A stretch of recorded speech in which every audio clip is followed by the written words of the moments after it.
ஒரு பகுதியா எப்படி வேடந்தாங்கல் இருக்கோ அதை விட கூடுதலா பலவிதமான பறவைகள் அங்க மட்டும்தான் இந்தியாவிலே வரக்கூடிய பறவைகள். அப்படி அது ஒரு பல்லுயிர் பாதுகாப்பு மண்டலம் என்று 2 ஆண்டுகளுக்கு முன்னாலே நம்முடைய மாநில அரசாங்கம் அறிவித்திருக்கிறது.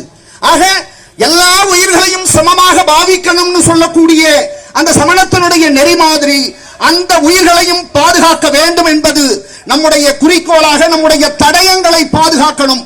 அங்க என்ன இருக்கு அப்படின்னா அருமையான கல்வெட்டுகள் இருக்கு. 2200 வருஷத்துக்கு முன்னாடி, இப்ப என்ன வருஷம் 2025, 2200 என்ன ஆகுது?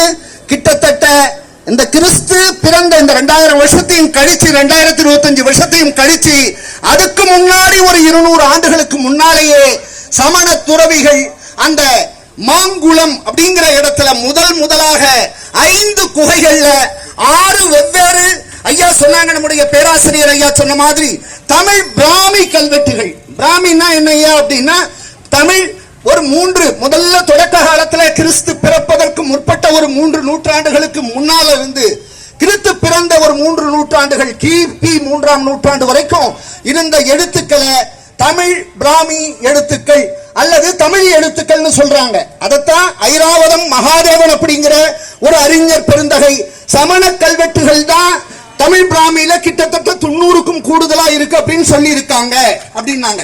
ஆக இதெல்லாம் நம்ம போய் பார்த்தாதான். இப்ப நிறைய பேருக்கு என்னன்னா, நம்ம ஏதோ ஒரு இடத்துல சாமி இருக்கா அல்லது அங்க படுக்கை தாங்க இருக்குன்னா அது என்ன சாமியார் ஞாபகப்படுத்தினாங்க, என்னையா பண்ண போறீங்க அங்க போய் என்கிற ஒரு மனநிலையோடு ஒரு உருவம் இருந்தால் அதை நிட்ட போய் ஏதாவது வேண்டலாம். சாமி என் பிள்ளைக்கு 39 வயசாகுது, ஏதாவது ஒரு பொண்ணை பார்த்து கொடுத்தேன்னா அடுத்த வருஷம் வந்து